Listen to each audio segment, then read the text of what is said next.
Gente, tem mais informação importantíssima chegando agora. A Priscila Yazbek está chegando com informação para a gente. O Ministério da Economia está estudando uma forma de flexibilizar a lei do teto de gastos.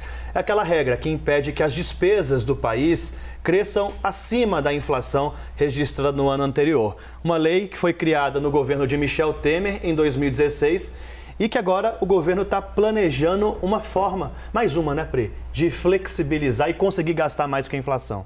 Pois é, né? Os economistas já vinham falando sobre essa tentativa de flexibilização, sobre discussões de flexibilização do teto de gastos.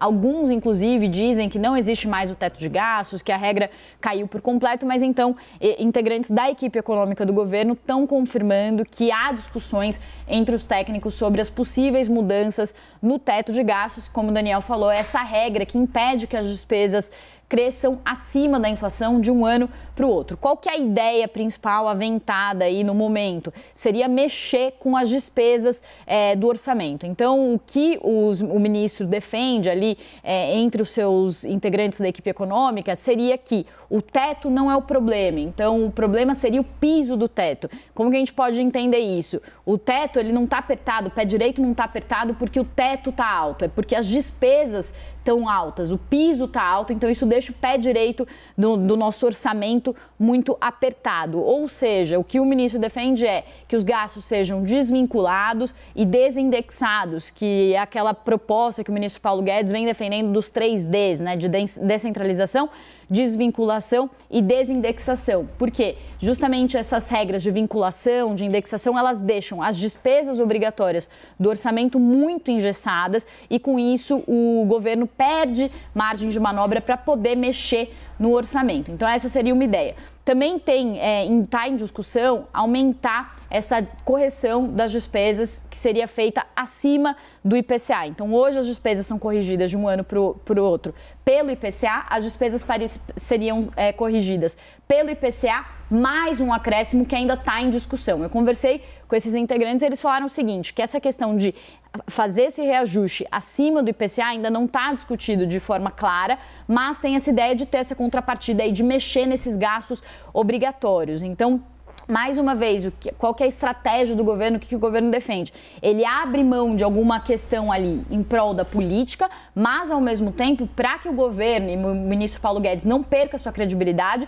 ele tenta emplacar alguma ideia sua. Então, toda a estratégia do governo, nesse momento, está indo nesse sentido. Então, vamos aumentar o auxílio emergencial de R$600 para o ano que vem, mas, em contrapartida, precisa ter a reforma tributária. Vamos flexibilizar a regra do teto de gastos, mas, ao mesmo tempo, precisamos ter desvinculação e desindexação também dos gastos. É complicado essas palavrinhas dos 3Ds do Paulo Guedes, mas fato é, assim, em suma, o que o ministro quer fazer é dizer para o mercado que ele não está deixando de defender a regra do teto para que ele não perca a credibilidade, mas, ao mesmo tempo, atendendo aos anseios políticos de aumento de gastos aí na proximidade das eleições. Pois é, né? Desculpa, Dani, pode falar. Não, é que eu fiquei na dúvida, tem que passar pelo Congresso, né? Não adianta. Esse ano ainda, com o ano de eleição, aí... Exatamente, né? Porque seriam mudanças aí na Constituição, né? Seriam mudanças nas regras do orçamento, né?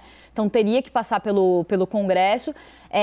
A ideia, por enquanto, está sendo discutida dentro da equipe econômica, entre os técnicos da equipe econômica, eles estão falando sobre isso.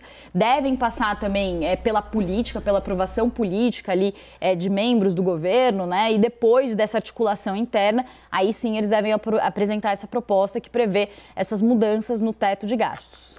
Bom, é que o governo entende, então, é que a arrecadação aumentou, só que não pode gastar mais porque tem o teto de gastos. Então, é basicamente isso. E aí ele precisa flexibilizar, não acabar com o teto, mas flexibilizar o teto para que essa margem seja maior, é isso. Mas Exatamente. Também pode ter um custo bem mais pesado, né? Perfeito. Esse ponto é importante também.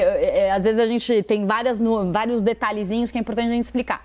O governo já vem defendendo essa questão de arrecadação, né? Da arrecadação que tem subido. Então fala, a arrecadação subiu, a gente melhorou a meta fiscal, só que não pode aumentar os gastos justamente por causa do teto, né? Então, assim, essa regra do teto de gastos é uma regra que ela não muda, né? Não importa se a arrecadação subiu ou não. O governo não pode aumentar as despesas acima da inflação. A arrecadação foi bem ou foi mal, isso continua. Então, o que a equipe econômica vem defendendo é que, como a arrecadação foi muito positiva, poderia ser um momento assim, propício para fazer esse aumento de gastos. O que os economistas dizem sobre isso? Falam que essa arrecadação subiu porque a inflação subiu, então é uma arrecadação que pode ser uma boa arrecadação, mas que pode ser provisória, porque é fruto de um aumento da inflação, também fruto de um boom das commodities, que pode não se sustentar daqui para frente. E eles falam também que a regra do teto existe por um motivo, é para segurar as despesas do governo, para que justamente quando há uma arrecadação maior, isso se converta em uma melhora da economia, né? E do gerenciamento das contas públicas. Se toda vez que aumentar a arrecadação, aumentar os gastos na mesma proporção, o endividamento público nunca vai ser reduzido, a gente não vai conseguir avançar em algumas questões estruturais em termos de orçamento, né? Mas esse é o argumento que aí a economia tem usado para conseguir justificar esse aumento de gastos que vem por essas pressões políticas.